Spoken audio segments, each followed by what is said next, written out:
நீங்க இயேசுக்குள்ள இருக்கிறீங்களா?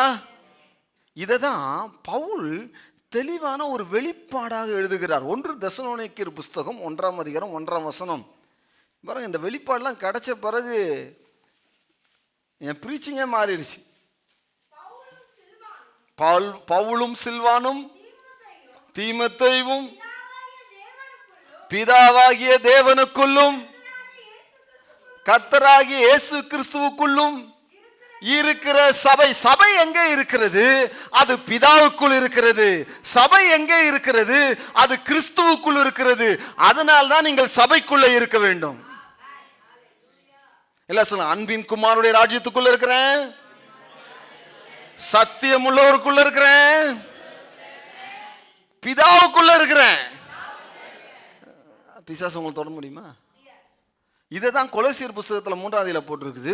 உங்கள் ஜீவன் கிறிஸ்துவுக்குள், எல்லாம் சொல்லுங்க, கிறிஸ்துவுக்குள் தேவனுக்குள் மறைந்திருக்கிறது. என் ஜீவன் எங்க இருக்குது? அப்போ முதல்ல என் ஜீவனை தொடணும்னா யாரை தொடணும்? பிதாவை தொடணும்.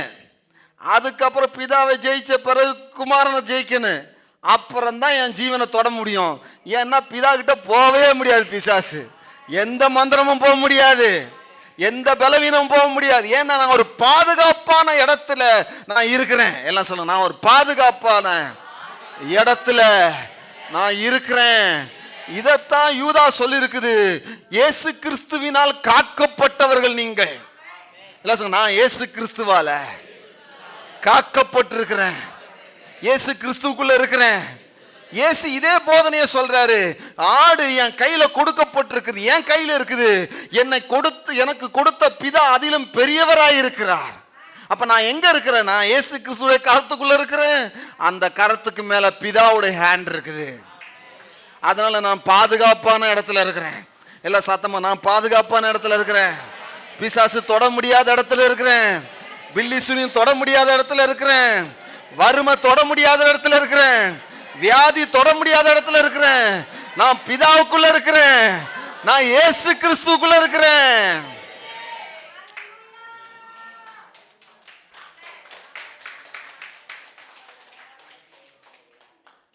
வெளிப்பாடாக இந்த காரியம் அறிவில் வந்தா ஒரு பிரயோஜனம் கிடையாது. உங்களுக்குள்ள ஒரு வெளிப்பாடாக வரணும்.